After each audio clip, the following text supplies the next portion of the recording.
Psychiatrists demand the absolute right to determine what is best for the so-called mentally ill. After all, the mentally ill are crazy and unable to evaluate their own treatment.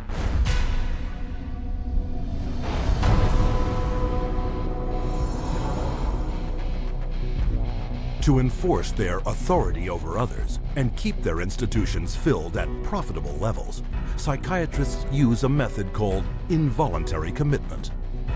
When you go to a real doctor, say a family doctor or a cardiologist, a patient always has the right to refuse treatment. So there is no such thing as involuntary treatment when it comes to clinical medicine as practiced by real doctors. Psychiatrists, of course, believe that people can be treated against their will. In 1956, psychiatrist Winfred Overholser presented a plan to Congress intended to take involuntary commitment to a whole new level. The plan: purchase 1 million acres of Alaskan wilderness, build a huge mental asylum, and change the commitment laws so that anyone could be shipped off with no more than a simple nod from a psychiatrist. The bill sailed through the House of Representatives, but when the public caught wind of the plan, they became enraged, referring to it as Siberia, USA. The bill was quickly struck in the Senate. But while the death of the Siberia bill put a stop to their large-scale plans, involuntary commitment still remained the most effective and profitable method for filling psychiatric institutions. Again, the person has committed no crime and has no trial and is sent directly to a mental hospital, which is really a prison. How many people go to an insane asylum and say, please lock me up? Doctors don't lock up anybody. Psychiatrists lock you up. Even children can be taken from their parents with little legal recourse. They just invaded our home. They came in with officers. Our kids were scared. You know, they come in with a piece of paper and say, you're giving us your kids. And it's like, you know, how can they just come in and do that? She said, you could be arrested for medical neglect. And I said, but how is that when, you know, this is my child? And I see that he doesn't need that much medication. Why would you threaten me with something like that? At 10 p.m., 2 policemen and 2 social workers came to my house and took all 4 of my kids away. Once committed to psychiatric hospitals, patients are drugged and restrained. The more a person objects, the more this objection is construed as symptom of a mental illness. At which point the person would be locked up in restraints. There would be the ankle, the knee, the waist, the head, the wrist, and the shoulder restraints. And if when that process was happening, if there was almost any resistance at all, the person then would be medicated to a point where they would almost be knocked out. We had one case where they actually took a patient in a seclusion room and beat him up.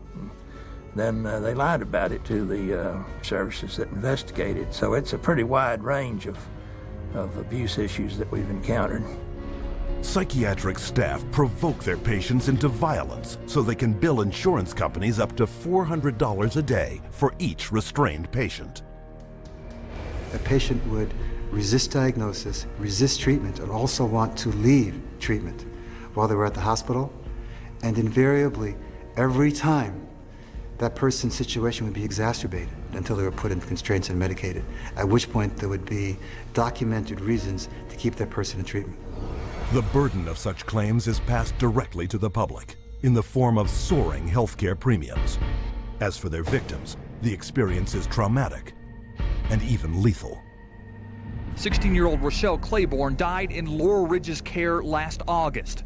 The state report shows during the restraint, quote, Rochelle stated several times she could not breathe. In almost all respects, the staff behaved appropriately, followed the standards.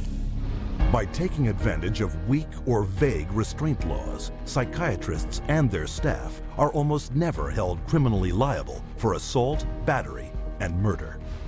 He begged me to take him home, take him out of there, that they were treating him wrongly, and he didn't want to stay there. And I got a call that there had been an accident, that they held him down until he couldn't breathe anymore. I wish I would have listened to him, take him out of there before it had happened. And that I miss him every day. And I wish I could have him back, but I can't. To this day, no one has been charged for the child's murder. The elderly are a prime target for psychiatric abuse, with treatment of senior citizens in mental institutions in the U.S. costing private and government insurance $4.5 billion a year. Unwarranted commitment has occurred. It wouldn't have occurred if the people hadn't had insurance. The proof of that pudding is generally in how fast they get out once the insurance runs out. Involuntary commitment is a form of psychiatric slavery, where persons are treated as if they're property and they are deprived of liberty, and people are making money in the process. As long as we have involuntary malhospitalization, psychiatry is a prison work. It's a crime against humanity. It is not medicine. Every 40 seconds, someone is involuntarily committed to a psychiatric institution. And if you think this is something that can't happen to you or someone you know, think again. In the time it took you to watch this chapter, 10 people have been institutionalized against their will. And with hundreds of billions of dollars allocated to hospitals internationally since 1975, psychiatrists have carved out for themselves a lucrative commercial enterprise, hidden behind a dubious interpretation of the law. But far too often, psychiatrists commit crimes too blatant to be ignored.